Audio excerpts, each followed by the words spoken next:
Assalamualaikum warahmatullahi ta'ala wabarakatuh.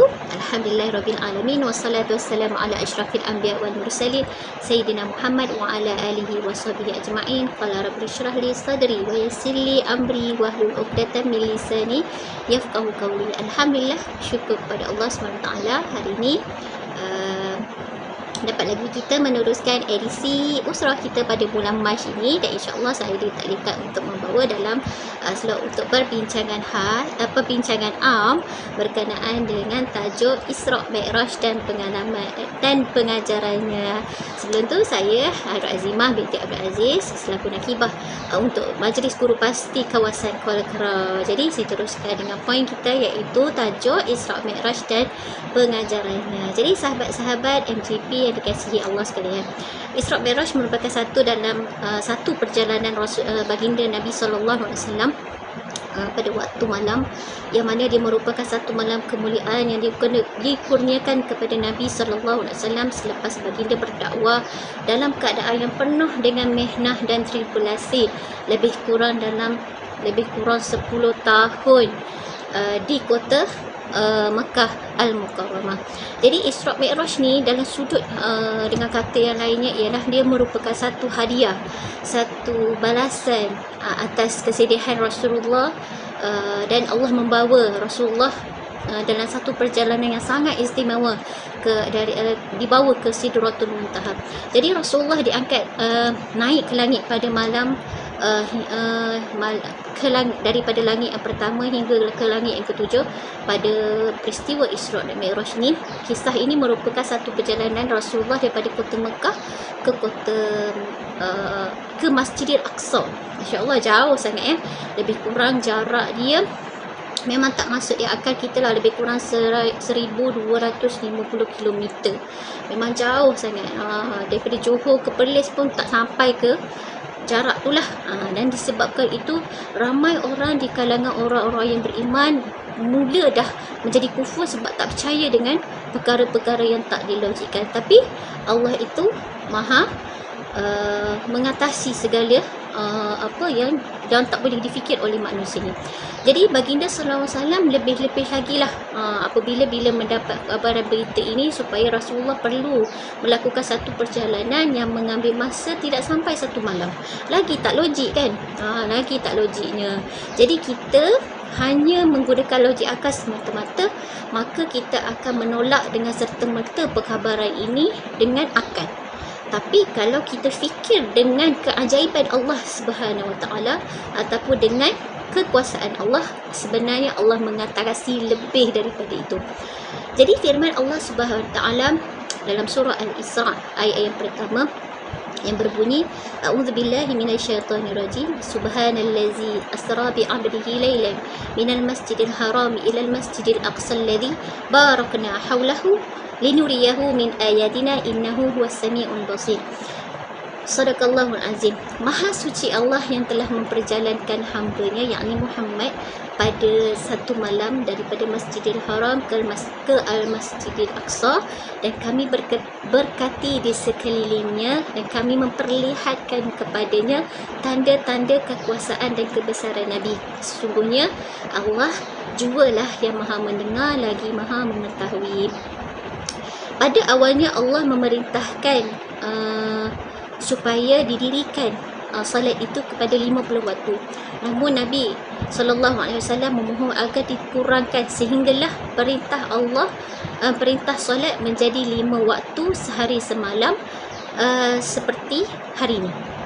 Itu hikmah terbesarnya yang berlaku pada peristiwa Isra' dan Mi'raj ini. Peristiwa tersebut merupakan satu mukjizat yang besar yang mana dianugerahkan kepada Nabi SAW. Peristiwa Isra' dan Mi'raj ni merupakan satu mukjizat yang besar yang dianugerahkan kepada Nabi Muhammad SAW, Nabi junjungan kita, kerana belum pernah lagi ada manusia di muka bumi ni melakukan satu perjalanan yang sangat jauh macam ni.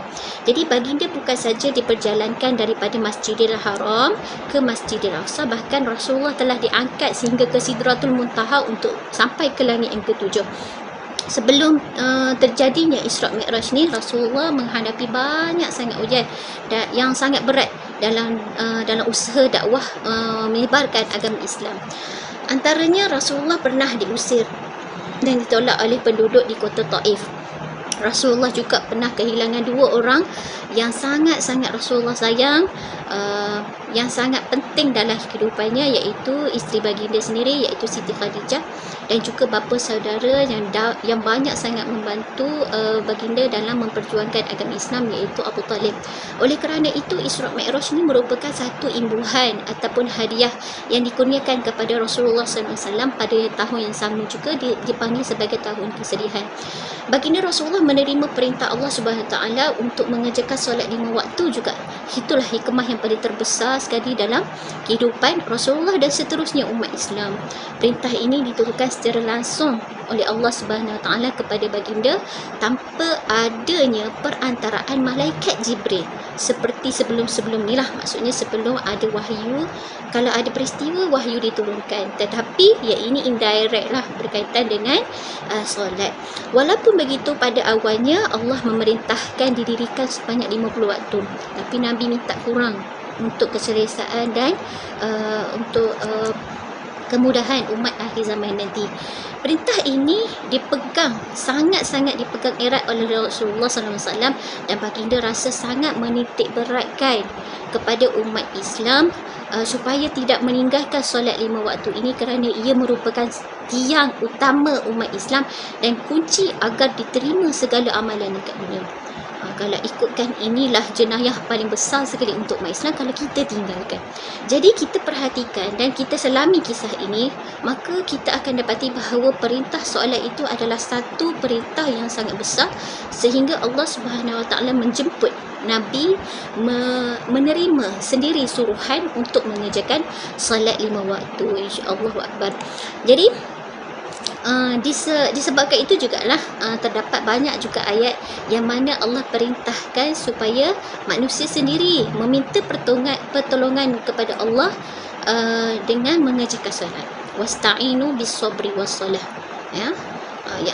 Kalau kita ada masalah, Allah akan bersama kita. Innallaha ma'as-sabirin. Maksudnya Allah akan bersama dengan orang-orang yang bersabar itu sekiranya mereka ini mendirikan solat. Firman Allah SWT dalam surah Baqarah, mintalah pertolongan kepada Allah dengan jalan sabar dan mendirikan solat. Ayat yang saya bacakan tadi itulah. Okey, sejak kebelakangan ni ramai dalam kalangan kita sendiri cuba membuat amalan-amalan tertentu, khususnya amalan pada malam Isra Mi'raj. Sesungguhnya Nabi bersabda, sesungguhnya amalan puasa ataupun bersedekah itu sendiri tidaklah bercanggah dengan Islam. Tetapi apabila ia berkaitan dengan amalan Isra Mi'raj, perlulah kita ada disandarkan dengan hadis Nabi SAW. Maknanya kita tak boleh buat pandai-pandai sendirilah. Contohnya ada waktu khusus untuk puasa contohnya. Okey, biarlah benda yang kita nak buat tu ada sandaran Nabi SAW. Ini kerana adalah menjadi kewajipan untuk kita untuk mengetahui daripada mana kita perolehi amalan berserta dengan fadilatnya. Sabda Nabi SAW, barang siapa yang berdusta atas namaku, maka siaplah tempatnya ke neraka. Okey, itu daripada hadis riwayat Al-Bukhari. Jadi begitu juga dengan Hafiz Al-Ibn Hajar ada mengatakan dalam kata-katanya, tidak ada kelebihan yang disebut oleh Nabi SAW pada puasa yang khusus daripada hari-hari yang tertentu di dalam bulan Rejab, dan juga Qiyamul Lail yang khusus padanya. Sesungguhnya peristiwa Isra dan Mi'raj merupakan peristiwa yang sangat penting dan besar kepada umat Islam. Maka seharusnya kita lah supaya kita disarankan untuk mempertingkatkan ibadah solat kita dan lebih baik dan lebih khusyuk lagi. Banyakkan berselawat kepada Nabi, zikir kepada Allah, puji Allah banyak-banyak. Itu yang lebih bagus daripada kita mereka-reka sesuatu amalan yang tak dikatakan oleh Nabi SAW. Jadi ujian tersebut tidak hanya berlaku terhadap dakwah Nabi sahaja, malah lebih daripada itu. Ujian paling besar sekali ialah baginda merasakanlah setelah ketiadaan Siti Khadijah ni lah, pembantu sumber ekonomi kepada Rasulullah dah tak ada. Jadi sumber utama baginda sendiri untuk dalam pergerakan, lepas tu ekonomi pentingnya dalam gerakan dakwah kita. Pergilah curug mana pun, jangan malu untuk kita cari selok belok untuk menambahkan ekonomi kita. Ia adalah salah satu tunjang untuk kita bergerak dalam dakwah kita. Jadi Rasulullah pun turut terasa apabila sumber ekonomi Rasulullah sendiri, iaitu Siti Khadijah, tak ada pada waktu itu. Begitu juga Rasulullah kehilangan Abu Talib, yang mana dia merupakan salah satu benteng yang nak mempertahankan Rasulullah ni daripada ugutan-ugutan puak kaum Quraisy. Ya, ni dua tonggak Rasulullah yang Rasulullah rasa macam hilang seketika. Tapi Rasulullah berbalik baik semula, muhasabah semula, kerana dalam perjuangan Islam ni kita mesti bergantung kepada Allah SWT. Sebab itulah peristiwa Isra Mi'raj ni datang menggantikan sumber kekuatan Rasulullah SAW. Jadi disebut juga kata peristiwa ini juga dipanggil oleh para ulama sebagai rahlah tashrif wa takrim. Okey, itu antara istilah-istilah yang dipanggil oleh para ulama je lah. Okey, di antara pengajaran yang boleh kita ambil daripada peristiwa ini ialah, yang pertama sekali adalah cabaran iman orang Islam masa kini untuk mempercayai Isra dan Mi'raj ini, kerana ia berlaku tanpa menggunakan alat canggih. Mana ada flight dulu kan, Rasulullah memang kata diperjalankan oleh Allah Subhanahu Taala tu memang penuh dengan mukjizat, dan tidak ada lagi kemampuan manusia hatta waktu sekarang ini yang berbuat perjalanan secepat yang mungkin macam tu. Tak boleh kan, Nabi dah merasainya, dan ada sesetengah orang kafir Quraisy sendiri pun mengkagumi kehebatan Nabi. Yang kedua, mentauhidkan Allah serta sifatnya dengan segala kesempurnaan dan mensucikannya daripada segala kekurangan. Yang ketiga, pengajaran yang ketiga ialah ketika mana Rasulullah mengimamkan solat, ia serta diikuti oleh para anbiya. Peristiwa ini merupakan satu pengistirahat. Ya, maknanya ini adalah peristiwa yang mana berlaku di perjalanan Nabi ke bertemu dengan Allah. Maknanya Nabi nak solat sekejap, tapi diikuti oleh para anbiya. Para anbiya, bahawa Rasulullah bukanlah untuk orang Arab sahaja. Baginda adalah Rasul untuk umat Islam seluruh alam. Itu hikmahnya. Okey, pengajaran yang keempat ialah tugas pendakwah itu sendiri adalah untuk mengembalikan umat Islam kepada agama fitrah, iaitu Islam. Ia terbukti ketika mana Rasulullah memilih untuk minum air susu berbanding arak yang telah dihidangkan oleh Jibril alaihi salam. Ya, ni peristiwa masa di sana lah, dalam perjalanan di sana Jibril suruh pada Nabi, nak air susu ke nak air arak? Nabi dah pilih air susu. Okey, makna halalnya di situ kan. Yang kelima ialah institusi masjid merupakan markas utama umat Islam yang untuk mengembangkan dakwah. Ia terbukti bahawa Rasulullah diisrakan bermula daripada masjid dan berakhir juga di masjid. Okey, yang keenam, Allah mendidik para pendakwah bahawa tugas berdakwah ni adalah keutamaan. Walaupun Sayyidatina Khadijah bantu dari sudut ekonomi, Abu Talib membantu dari sudut perisai kepada Nabi sallallahu alaihi wasallam, semua itu menjadi asbab.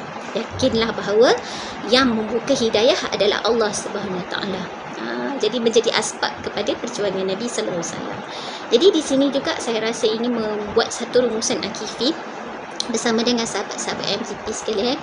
Sebelum tu saya terangkan bahawa alim adalah akifi, singkatan daripada tiga perkataan, iaitu alim untuk A, ki untuk haraki, dan tiga fi adalah untuk sufi. Jadi sahabat MCP sekalian, saya rumuskan dari sudut akifinya, dari sudut alim. Allah ya Fattahu ya Alim ya Hakim, ya. Allah menganugerahkan Isra Mi'raj ini kepada Nabi sallallahu alaihi wasallam, iaitu Nabi kita, yang di dalamnya syarat dengan hikmah dan merupakan bermulanya tiang utama umat Islam itu sendiri difardukan, yakni wajib, iaitu mendirikan solat. Dengan solat ni kita dididik untuk pengurusan masa yang baik, ya, pada waktu pagi, tengah hari, petang, malam, sebelum tidur. And disiplin waktu yang sangat-sangat praktikal dalam membentuk kepribadian individu Islam. Dalam solat juga kita dituntut untuk mengenal Allah, ya.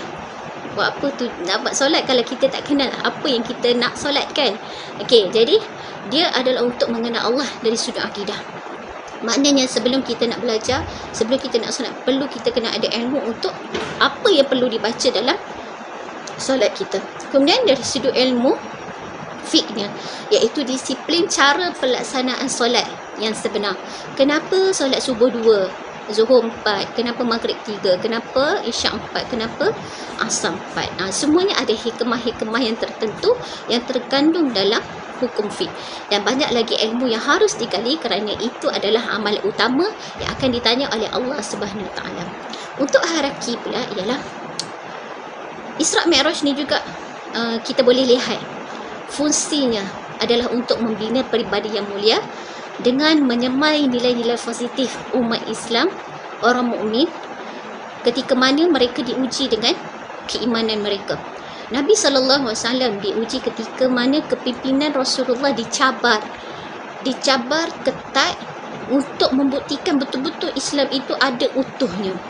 Allah meletakkan solat sebagai perkara utama dalam menerajui kepimpinan Islam, dan ia perlu ada nilai-nilai yang perlu diterapkan oleh orang Islam, pejuang Islam dan orang yang ingin menegakkan agama Islam, iaitu kita mestilah ada sifat amanah, ya. Amanah, berani, mesti tepati janji, bersangka baik bersama dengan gerakan kita, kemudian bekerjasama dengan cara yang paling bertoleransi. Supaya apa? Supaya Islam tidak dipandang rendah oleh musuh Islam. Dari sudut strateginya, dakwahnya, apa sahaja yang berkaitan dengan hierarki, yang berkaitan dengan gerakan Islam, kita perlu membina kepribadian kita melalui ibadah kita sendiri. Seterusnya dari sudut sufi, saya bahagikan kepada dua perkara. Yang pertama sekali, merupakan satu tanda pengabdian kita, syukur kita kepada Allah Subhanahu Wa Taala atas segala nikmat dan rahmat Allah yang dikurniakan kepada kita. Firman Allah yang bermaksud, sesungguhnya kami, yakni Allah, telah memberikan kamu, yakni Muhammad, nikmat yang banyak. Maka laksanakanlah solat kerana Tuhanmu dan berkorbanlah, yakni ibadah itu akan mendekatkan diri kamu dengan Allah SWT. Yang seterusnya, yang kedua ialah petikan daripada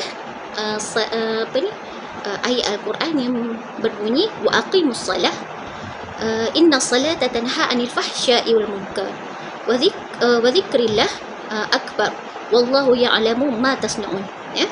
Dan dirikanlah salat, dan sesungguhnya solat itu adalah mencegah daripada perbuatan keji dan mungkar, dan sesungguhnya mengingati Allah itu adalah lebih besar faedahnya dan kesannya, dan Allah mengetahui apa yang kamu kerjakan. Jadi mengambil peluang sempena peristiwa Isra' Mi'raj pada tahun ini, di dalam mana sesuatu kita berhadapan dengan penularan wabak COVID-19 yang tak habis-habis lagi ni, sama-samalah kita semua kembali bermuhasabah agar memperbaiki hubungan kita dengan Allah SWT. Mungkin Allah tengah uji kita, dan yang dalam masa yang sama kita terus bersabar dan terus mengikut arahan kerajaan daripada semasa ke semasa, dan itu sebenarnya adalah ikhtiar wajib bagi seorang manusia. Akhir kalamnya saya menyeru kepada semua sahabat-sahabat MGP supaya kita sentiasa dan terus ada niat untuk menjalankan dakwah dan tarbiyah kita untuk mengambil ibrah peristiwa Isra' dan Mi'raj ini sebagai semangat baru dalam episod dakwah kepada sekalian umat Islam di bumi Malaysia, khususnya Pahang dan seluruhnya rakyat Malaysia yang lain, supaya kita ni menjadi sebaik-baik umat Nabi sallallahu alaihi wasallam. Aqulu qouli hadza astaghfirullah. Assalamualaikum warahmatullahi taala wabarakatuh.